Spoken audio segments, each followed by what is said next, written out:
Welcome back to the channel and welcome back to another UFC fight prediction video. In this video, I'll be predicting the four-card fights for UFC Fight Night, Blaydes versus Dawkins. So without further ado, let's get to our first fight on the card that I'll be predicting. So in our first fight, we have in the featherweight division, Saldana versus Bruno Souza, and I see this one right here. So flat out, you got Saldana, a fader. Like he come out, he do a little bit of flash in the first two rounds. Questionable grappling, questionable wrestling defense. But most questionable about him is his cardio. Then maybe secondly, fight IQ. Then, yeah. But yeah, the man's a fader. Then you got Bruno Souza who just doesn't do enough, it seems. So it's like a hard fight to choose, and not really a whole lot of tape necessarily on a lot of these guys necessarily at a high level. I definitely feel like Saldana should have no wins in the UFC currently because I feel like he lost his debut fight, but they gave it to him. But anywho, I'm going Souza in this one. I feel like he's the more well-rounded fighter, and I feel like he'll be at least be able to be more consistent. That's the thing. I don't see no amazing output from him, but I see more consistency on his side where I feel like Saldana, me looking for that flash. And when it's like, and also Souza like kind of like a bootleg Machida, so his style is like he's not gonna be there necessarily to be hit. So like I said, it's a odd matchup.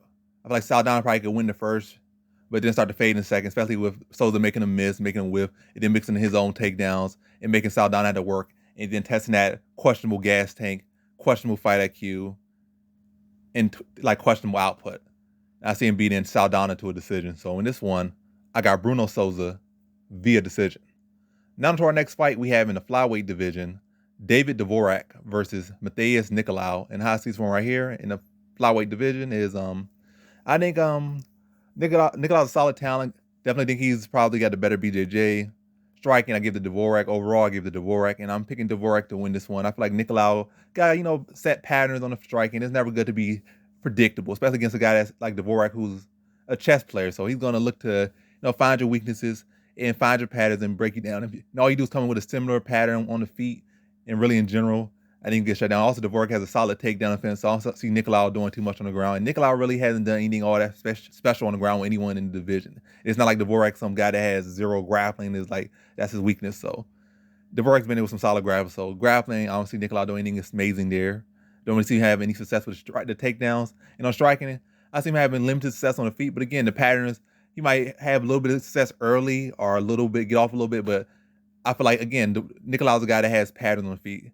Dangerous fighter, but very predictable, I feel. And very much falls within patterns. And I feel like Vorak's going to be able to see those patterns, be able to avoid it, and then exploit those patterns and beat him to a decision. So in this fight, I got David Vorak via decision. Now to our next fight, we have in the women's flyweight division, Jennifer Maia versus Fiora.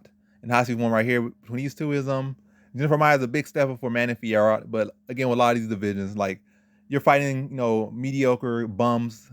The next thing you know, you're fighting one of the people that had just not too long ago fought for a title, not too long ago been in a major fight, or at this point they're just fighting all big fights. And now Fiora has, like I said, never fought anyone near this level, and now she's getting a huge step up. But what I've seen this one, I think Fiora is clearly the better striker. Grappling wise, Maia is the better grappler. But can she get it there? I see issues. I feel like Fiora has the better wrestling, so I feel like she can keep it on the feet. But I think Maia can make it a little bit interesting at points. But ultimately, I feel like Fiora will shut down most of her takedowns and really just, not be able to get off as much on the feet as she wants to, because she's going to be so defensively minded of the takedown. And I don't think Maia, like I said, she's not going to have the striking or the wherewithal to take advantage of, Fiora fighting kind of more defensive on the wrestling department. So, anticipating the takedown, she's not going to be able to take advantage of maybe her hand dropping, or take advantage of maybe a lesser output and let her hand go more. So I don't see that happen. I see Maia just looking there, telegraphing takedowns, and just getting outstruck for the fight. Fiora kind of fighting, like I said, not as high output this time, but defensively minded, just so Maia can't get to the area where she is strong. On the other side, just really picking and choosing her shots, outstriking Maia, stuffing the takedowns, and beating her to a decision. So in this one, I got Fiora via decision. Now to our next fight, we have in the middleweight division, Alisher Krzyziev versus Tallulah. So Krzyziev versus Tallulah. How I see this one is, I'm just gonna be like flat out blunt with this one. Tallulah clearly shows record patterns. He's not no amazing striker, but he be knocking people out. He got some power. But that really don't come into. I mean, every fight starts standing, but relatively speaking, it ain't really gonna do much for him. I don't think he's such a skilled striker. Like Krzyziev can outstrike him if he wanted to, but again, a big glaring chink in his armor in the grappling department. Krzyziev is a fighter that looks to grapple, so you got a grappling issue. Now you're going against grapple. I'm pretty sure you're gonna try to train for it, but most cases that training camp ain't gonna help most people, and it ain't gonna. I don't feel like it's gonna help Tallulah in here. I just feel like Krzyziev's gonna mix it up, then look to drag him to the ground and tap him out. And I'm gonna say second round. So first round, probably fill him out, break him down a little bit, probably get a takedown maybe early and wear on him, or get a mid part, or even get it late and just wear on him in the second round once he already figured him out. Just mix it up, put him right back there, and then tap him out in short succession, probably like a minute or two after taking him down, or 30, 40 seconds after taking him down. So in this fight, I got Azkarov Krzyziev via second round submission. Now to our next fight, we have in the bantamweight division, Batgirl Dana versus Chris Gutierrez. And how I see this one right here between Dana versus Gutierrez is, I like. So I don't see why people are so high on Dana. For whatever reason, they're high on Dana. I don't see it, but if somebody else sees it, they see it, and a lot of other people see it, they see it. But he literally been fighting the bums of the bums. No offense, but I'm not saying y'all bums in life, but as far as fighting, as far as we stand in UFC with Brandon Davis, guy who I don't think struggled to get a win in the UFC or did not get a win in the UFC. Good fighter, good talent. Well, he did get a win. He got a win over a guy that's doing pretty well right now. Or now he's not even doing that well. First round fighter type dude, but every case may be. Anywho, Brandon Davis, not really a stellar name to beat. Kevin Latifi died, like 0 wins. Got not all the losses. I think in the UFC got brutal knockout losses. So you for beating these guys that like literally aren't anybody in the UFC wise. In life, skill wise and all that stuff good, but when I'm relatively speaking about, he don't want to get the best wins. Gutierrez, I'm not saying he has the most amazing wins, but he had been in there with much tougher guys, beating much tougher guys. At least got some credible wins on his side. Somewhat credible, whereas Danny can't even begin to say that. Danny got some big punches, but I don't see his striking as anything all that technical. Big winging power shots, got big powerful hooks, but I don't see him no super technical fighter. And Gutierrez got pretty decent footwork, so I don't think he's gonna be standing flat to get smacked with no big hook. But hey, it's MMA. It's not like he's such a great boxer, so it could happen. But if I say smart money is definitely on Gutierrez. I feel like Gutierrez is more experienced, like a better overall fighter. I feel like he could chew those legs up, and I feel like he can outstrike him. I don't think there's gonna be no big issue to outstrike him. Like blast those legs, blast his body, load his hands up top, and then move out the way to avoid the big hooks or the big running hooks. They like those big running combination hooks. Just duck right under them, spin right off, and easy work. Anybody with any detail should not be getting smacked by Dana. That's all I'm gonna say. You should not be getting smacked by those sloppy hooks from Dana. I don't think it's nothing impressive. I don't think nothing super technical, but yeah, I'm going with Gutierrez via decision. Dana got a strong chin. He's tough. He's durable. Tough body. So I don't see him wilting. I see him might get hurt a couple times. Might, feel some shots, but I definitely don't see him quitting. I definitely don't see him getting put out or get lights put out. Because like I said, that guy's durable. He's tough. He's iron. But just see him come up, getting outstruck, picked apart, and missing on these big, wide power shots. So in this one, I got Chris Gutierrez via decision. Now to our next fight, we have in the women's bantamweight division, in our prelim headliner, Sarah McMahon versus Carol Rosa. And how I see this one right here, you got a 40, 41, 42, maybe even 43-year-old. I'm not even gonna look at her age, but I know she old. Last time I checked, she was old, so all she is older now. Sarah McMahon versus Carol Rosa, fighter right in her prime. So you gotta fight her well past her prime, and you gotta fight her right in her prime. Carol Rosa. Sarah McMahon definitely does not skip no gym days or nothing like that, but she's old and she has not really been improving like you would want her to improve. Like maybe personally, intrinsically, whatever case may be, she's improving, getting better every day. It's definitely doing better than, probably a woman who retired, but either way you look at it, she has not really been there. So you're going to go with the hot prospect that's actually having a good, well-rounded skill set versus the old veteran who's for relatively speaking, has plateaued and not seen no actual, significant improvements. I think her last win was Lena Landsberg, and she should have destroyed Lena Landsberg, and that was the most impressive win. So, what are you looking at there?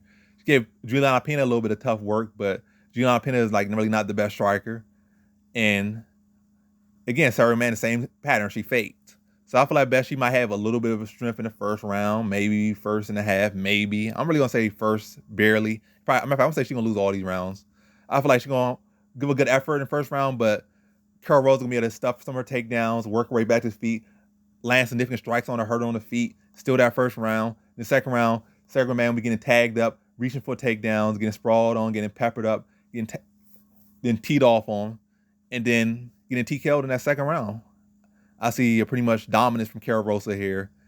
Young hot prospect that's on the rise, and deservingly so. She not a prospect on the rise with big chinks in her arm, like, oh, she can't wrestle, oh, her jiu-jitsu trash, oh, she got no hit moves. I feel like she probably got one of the best strikings in women's MMA. And you look pound for pound, I feel like she's one of the best strikers out there, regardless of gender, pound for pound. But also in that gender, then you get them a little bit of leeway because she is a woman. So yeah, obviously now you're doing it with a man, she get destroyed.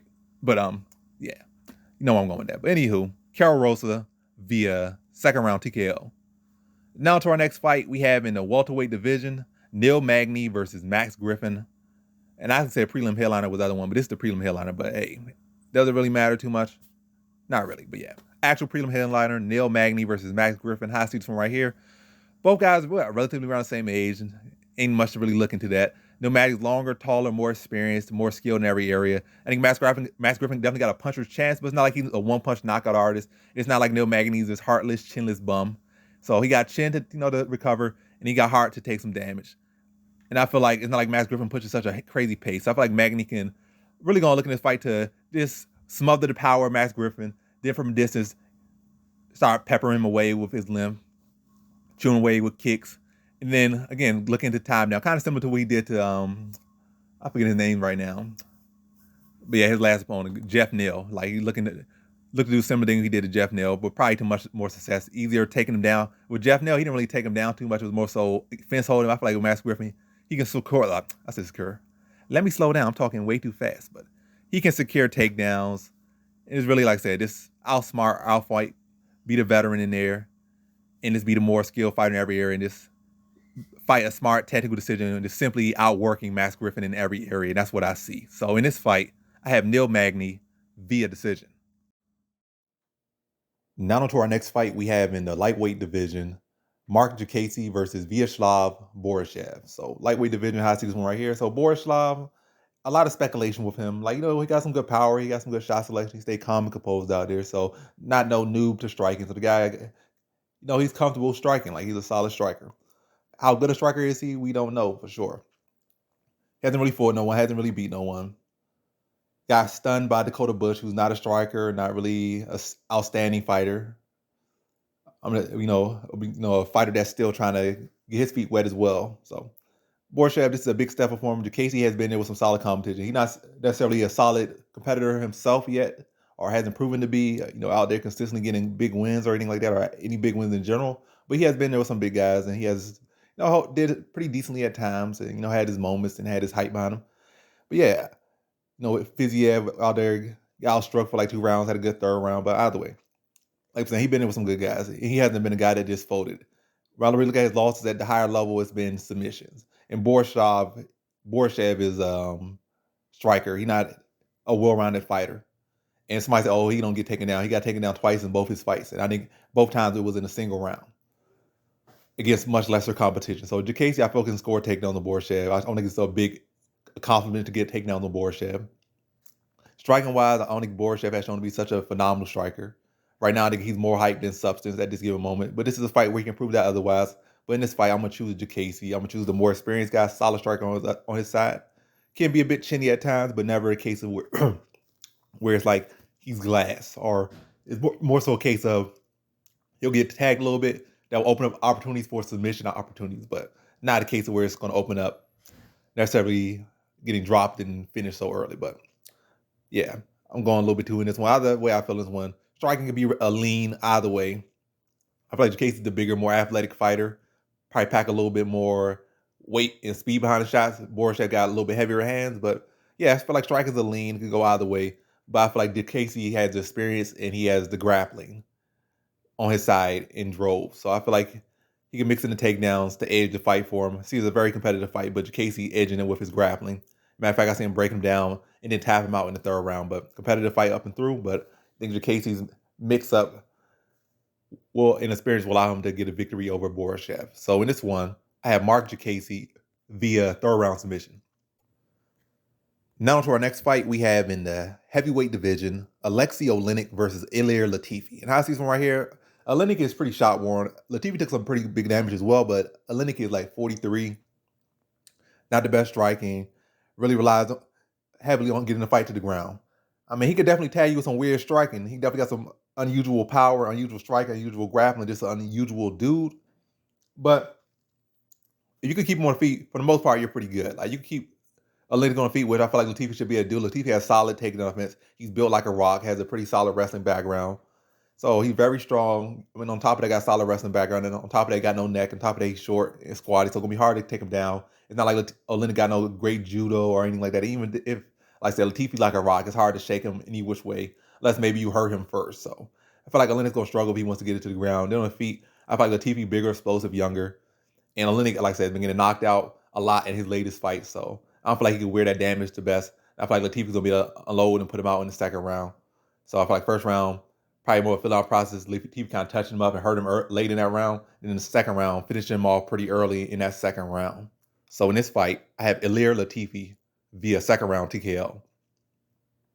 Now to our next fight, we have in the flyweight division, Azkarov versus Kai Kara-France. And how I see this one right here. So I know a couple people get a little bit high off Kai Kara-France knocking out chinless and defenseless Cody Garbrandt, but that don't really amount to much. It's a big win maybe for legacy. Or I knocked out a former champ,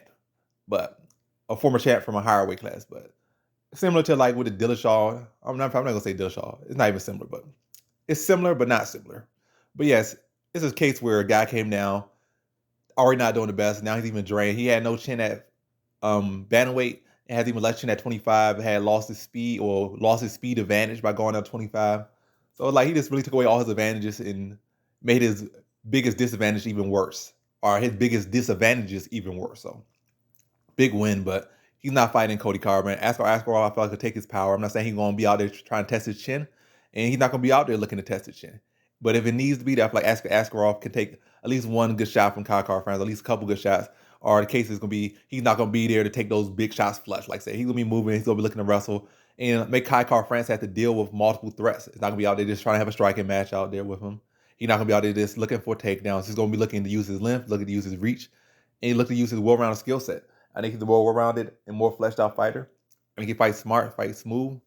I think he pretty much beats Kai Kara-France in a clean decision, like mix up his striking with his wrestling, and never giving Kai Kara-France too much opportunities to plant and just throw bombs or really let his hands go. When he starts to get off, he then had to defend the takedown, or he had to fight off his back. So Azkarov not allowing Kai Kara-France to fight his fight and forcing Kai Kara-France to fight Azkarov fight. So in this fight, I got Azkarov via decision.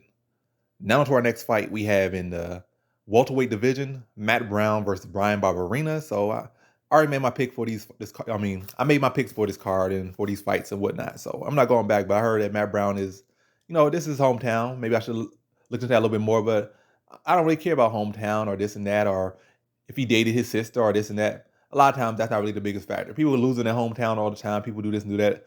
But yeah, where I lean with this one, I lean to Bryan Barberena due to age and volume.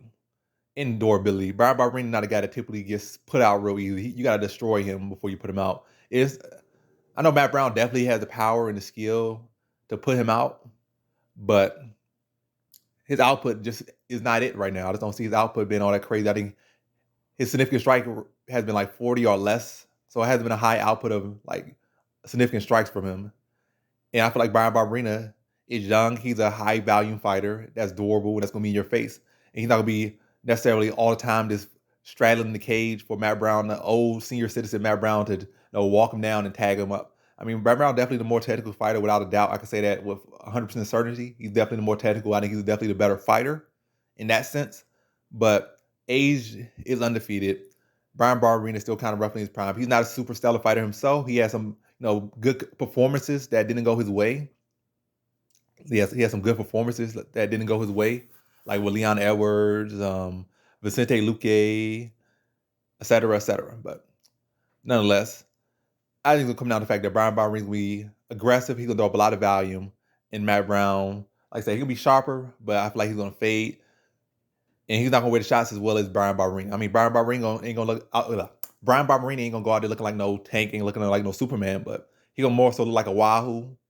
He may take some damage and keep coming. Like, you might hurt him, but he gonna get up and fight at you harder.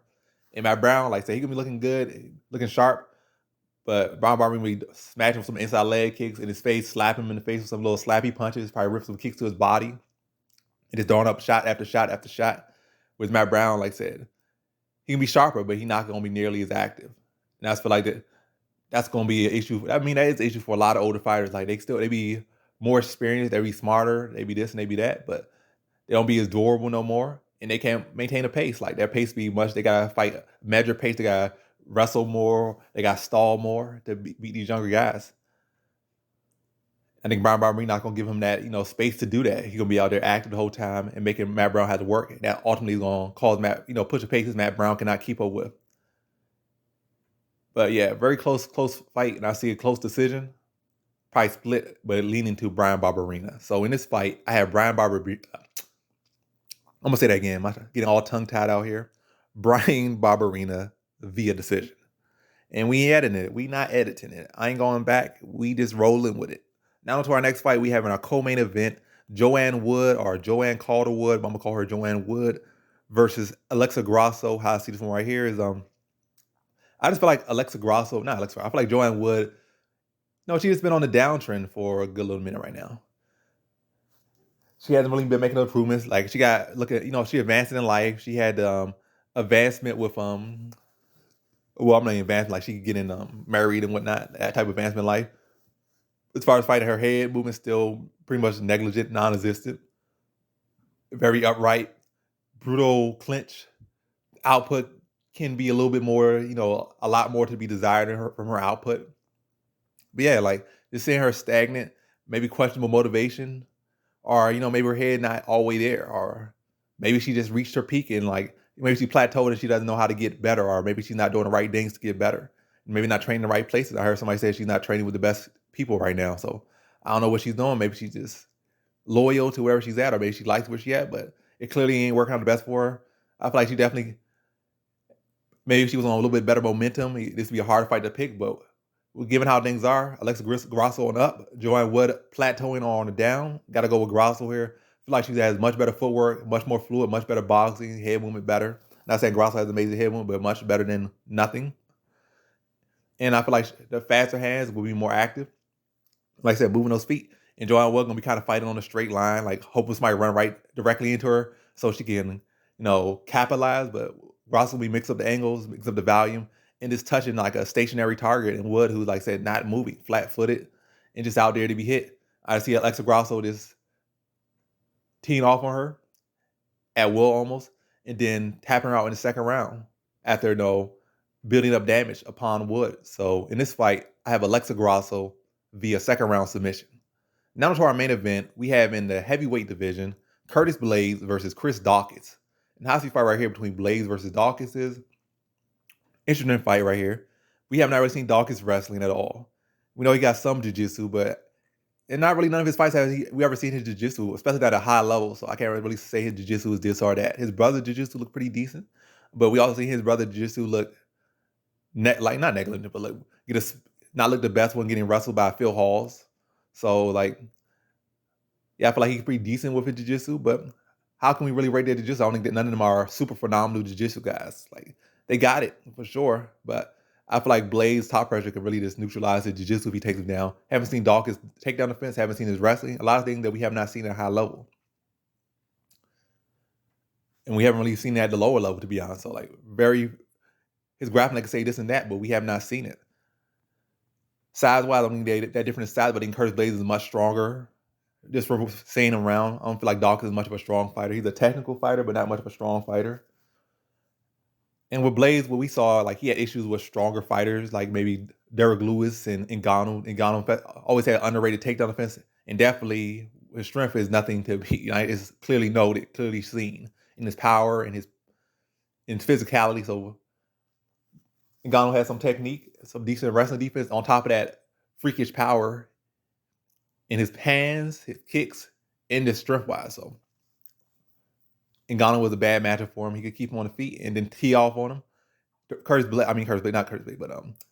Derek Lewis trained well to stuff his takedown, see them coming, and catch him, eventually intercept him with an uppercut. So he had a couple people, but Dawkins is, has pretty sharp striking, but he's not really a power striker. My biggest issue with Blaydes here is if this fight goes late, that's my biggest issue. But early on, I feel like Blaydes should be able to have this fight. I feel like he should be able to wrestle him, should be able to dominate him. And I see Blaydes getting him out of here in under 3, like 3 or less. That's what I see him doing. I'm going to say second round TKO over Dawkins. I feel like Dawkins will come in sharp, but Blaydes going to do enough to, catch him on the feet, gain his respect on the feet, then set up his own takedown, then run him right over and just maul him on the ground and wear him down the first round, have him tired and labor a little bit, have his hands low. The second round is manhandle him back to the ground again, assume like a half guard, drop elbows on him and pound him out in the second round. So in this fight, I have Curtis Blaydes via second round TKO. And that concludes my fight predictions for the 4 card of fights for UFC Fight Night, Blaydes versus Daukaus. And as always, thanks for watching.